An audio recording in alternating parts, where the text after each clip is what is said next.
विद्यार्थी मित्रांनो, मागच्या वेळेस आपण भा. रा. तांबे यांची सायंकाळची शोभा या कवितेची चर्चा केली.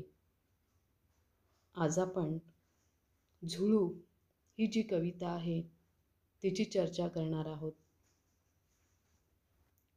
झुळूक या कवितेत कवी दामोदर कारळे यांनी आपण वाऱ्याची झुळूक झालो तर कुठे कुठे जाता येईल आणि काय काय पाहता येईल याचे मजेदार वर्णन केलेले आहे.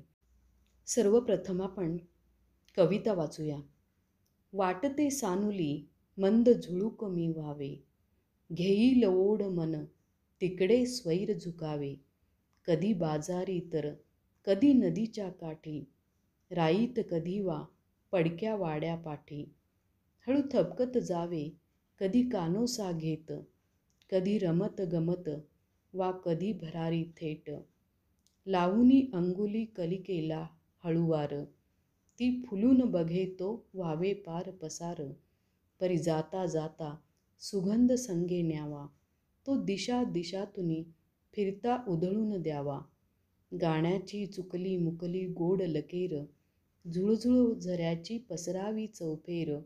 शेतात पाचवीच्या निळ्या नदीवर शांत, खुलवीत मखमली तरंग जावे गात. चला आता आपण 2-2 ओळींचा अर्थ समजावून घेऊया. वाटते सानुली मंद झुळूक मी व्हावे, घेईल ओढ मन तिकडे स्वैर झुकावे. कवीला असे वाटते की आपण मंद झुळूक व्हावे आणि स्वच्छंदीपणे इकडे तिकडे फिरावे. कधी बाजारी तर कधी नदीच्या काठी, राईत कधी वा पडक्या वाड्यापाठी. कधी बाजारात जावे तर कधी नदीच्या काठी जावे, कधी राईत म्हणजे वनामध्ये तर कधी पडक्या वाड्याच्या पाठीमागे हळूवार जावे. कधी हळू थपकत जाऊन कानोसा घ्यावा तर कधी रमत गमत जावे, कधी थेट भरारी घ्यावी असं कवीला वाटतं. लावूनी अंगुली कलिकेला हळूवार, ती फुलून बघे तो व्हावे पार पसार. झुळूक होऊन कवीला खोड्या कराव्याशा वाटतात. लावूनी अंगुली कलिकेला हळूवार, ती फुलून बघे तो व्हावे पार पसार.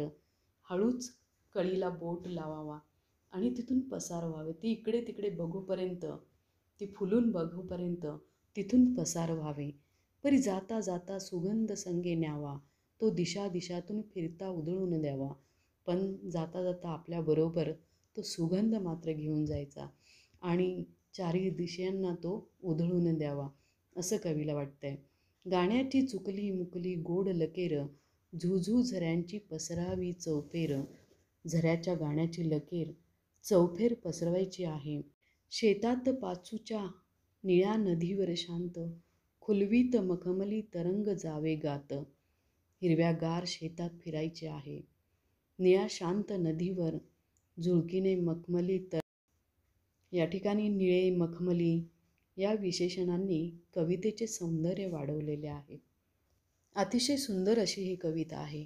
कवितेची शब्दरचना अत्यंत साधी असून समर्पक आहे. झुळूक होऊन गमती जमती करण्याची कल्पना, परोपकारी वृत्ती यामुळे कविता अर्थपूर्ण झाली आहे. कवितेतील स्वच्छंदीपणा मनाला भावतो आहे. कविता संपल्यानंतर काही कृती दिलेल्या आहेत, त्या तुम्हाला पूर्ण करायच्या आहेत. बघूया आता काय सांगितलं आहे ते.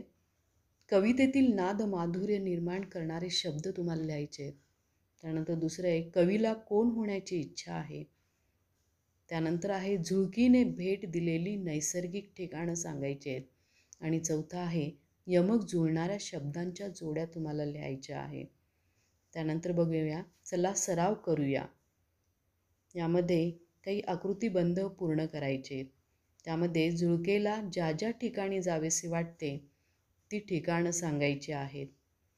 त्यानंतर दुसरा प्रश्न आहे पुढील ओळींचा सरळ अर्थ लिहायचा आहे. ओळी आहेत शेतात पाचूच्या निळ्या नदीवर शांत, खुलवीत मखमली तरंग जावे गात. आणि त्यानंतर कल्पक होऊया. यामध्ये समजा तुम्ही पक्षी झालात तर कोणकोणत्या गोष्टी करायला आवडतील ते तुम्ही लिहायचं आहे. आणि त्यानंतर मी झुळूक बोलते या विषयावर 10 ओळी लिहायच्या आहेत.